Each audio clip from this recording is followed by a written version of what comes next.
lahir dari rahim seorang ibu, dari seorang ayah yang tidak bertanggung jawab, lalu kemudian dicampakkan di dalam sebuah kotak kardus seperti sampah, ditampung oleh panti. Ternyata pantinya pun juga bukan orang baik-baik, dirawat tapi bukan oleh orang baik, lalu menjalani hidup yang sulit. Bayangkan, itu kehendak siapa? Dia tak pernah memilih untuk mendapatkan rahim seorang ibu yang tidak bertanggung jawab. Dia tak pernah minta supaya dilahirkan, tapi itulah hidup. Akhirnya dia tetap menjalani itu dalam keadaan fisik yang tak sempurna. Orang tua tak lengkap, fisik tak sempurna, tapi hidup terus juga berjalan. Orang tak boleh mati bunuh diri, karena bunuh diri tak menyelesaikan masalah dalam ajaran Islam. Sampai lambat laun, sampai masanya menikah. Menikah pun juga tak mendapatkan suami yang layak, mendapatkan orang yang juga tak bertanggung jawab. Sudahlah orang tua tak lengkap, tak sempurna, mendapatkan orang tua yang tidak baik, lalu kemudian mendapatkan pendamping hidup yang tak semestinya. Dari hasil pernikahan itu dapat pula lah anak-anak yang juga tak berbakti. Apalah lagi nikmatnya hidup. Coba bayangkan, indahnya senda gurau dengan ayah dan ibu tak dia dapatkan. Nyamannya hidup di bawah lindungan, naungan seorang suami juga tak dia dapatkan. Bakti seorang anak pun tak juga diperoleh. Lalu kemudian kapan dia merasakan nyamannya, indahnya hidup itu? Kapan? Inilah kesulitan. Tapi orang beriman tak pernah mencaci maki Allah Subhanahu wa taala. Disitulah maqam yang paling tinggi. Raditu billahi rabbah. Aku ridha ya Allah. Ridha bukan berarti pasrah. Ridha bukan berarti tidak berbuat. Bukan apatis. Apatis bukan ridha. Maka orang beriman itu ridhanya beda. Dia tetap berjuang. Tapi kalau dapat juga yang seperti itu, maka dia tidak berkeluh kesah. Kenapa? Karena ini akan ada akhirnya. Di mana akhirnya? Saat ruh berpisah dengan jasad. Saat itulah dia tersenyum bahwa dia diuji Allah Ta'ala dengan kesulitan, kesusahan. Ya, walanabluwannakum, kami pasti akan menguji kamu. Wabasyiris sabirin, tapi tetap engkau berikan kabar gembira kepada orang-orang yang mampu menahan lidahnya untuk mencaci maki, menyumpah serapah Allah. Siapa itu? Alladzina idza asabathum musibah, mereka yang ketika ditimpa kesusahan, kesulitan, mereka mengucapkan inna lillah wa inna ilaihi raji'un. Seperti mayat yang dimandikan orang hidup, tangannya mau dibelokkan ke sini, kakinya mau dibengkokkan, itu dia tak ada kuasa lagi. Dia serahkan kepada Allah Subhanahu wa taala. Inna lillah wa inna ilaihi raji'un. La haula wa la quwwata illa billah. Itu yang kita ucapkan setiap pagi selesai salat tadi. La ilaha illallah wahdahu la syarika lah, lahul mulk. Aku tak punya kuasa, walahul hamd. Aku tak punya puji-puji, puja-puji, tak layak dipuja-puji. Apa yang aku punya? Lahul mulku wa lahul hamdu. Yuhyi, dia yang menghidupkan. Wa yumit, dia yang mematikan.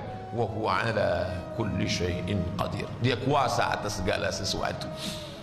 Kalau hidup ini susah, dia tak berkeluh kesah. Kenapa? Akan ada akhirnya saat ruh berpisah dengan jasad.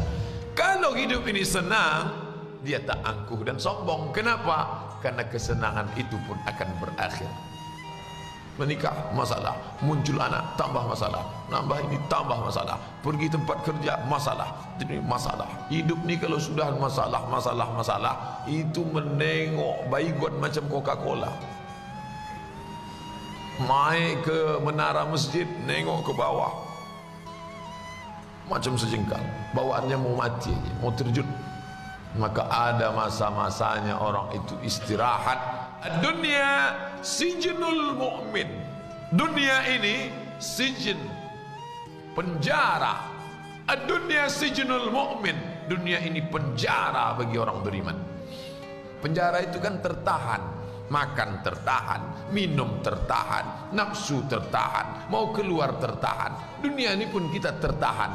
Mau makan ini tak boleh, mau minum ini tak boleh, mau tengok ini tak boleh. Sedangkan di surga itu La maqtu'atu wa la mamnu'ah. Tak putus dan tak tertahan. Nikmatnya tak terhenti. Apa saja yang mau dimakan, makanlah. Apa yang mau diminum, minumlah. Apa yang mau dipandang, pandanglah. Apa yang mau dinikmati, nikmatilah. Walakum fiha ma tashtafi anfusukum. Di dalamnya apa yang kamu mau makan, mau kamu nikmati, nikmatilah. Walakum fiha ma tad'un. Apa yang mau kamu nikmati, apa yang mau kamu dapati, tak ada tahanan, tak ada batasan. Maka dunia ini disebut sebagai penjara karena kita berada dengan batasan. Bapak Ibu yang dimuliakan Allah, maka dalam Islam diajarkan berapa sulit, susah, ribet, suka duka hidup ini, dia akan berakhir. Abdul Somad sedang menasehati dirinya sendiri dengan bacaan hadis, dengan firman Allah, dengan sabda Rasulullah. Karena tak ada yang dapat mengobati hati ini selain daripada kalam Allah dan sabda Rasulullah dan zikir. Ala ketahuilah, bizikrillah, dengan memperbanyak zikir tatma'innul qulub, hati menjadi tenang. Salah satu makna zikir itu adalah melihat ayat Al-Quran, melihat hadis Nabi Muhammad sallallahu alaihi wasallam. Tapi saya tak pula ingin setelah mengkaji ini Bapak Ibu bawaannya mau mati aja. Saya tak ingin kita keluar dari pengajian ini atau setelah berakhir ini nanti kita salat sunat isyraq lalu Bapak Ibu doanya, ya Allah susah betul hidup nih, kata Pak Ustaz, akhir daripada hidup ini adalah istirahat, cepatkanlah istirahatkan aku. Bukan itu maknanya. Mati tak boleh diminta, mati tak boleh dicari. Kita tak lari dari kematian, tapi kita pula tak cari-cari mati, berlarut-larut dalam kesedihan hidup, tak boleh. Kenapa? Karena hidup ini memanglah dia ujian. Banyak betul soal ujiannya Pak Ustaz. Kalau tidak mau diuji, jangan masuk ruang ujian.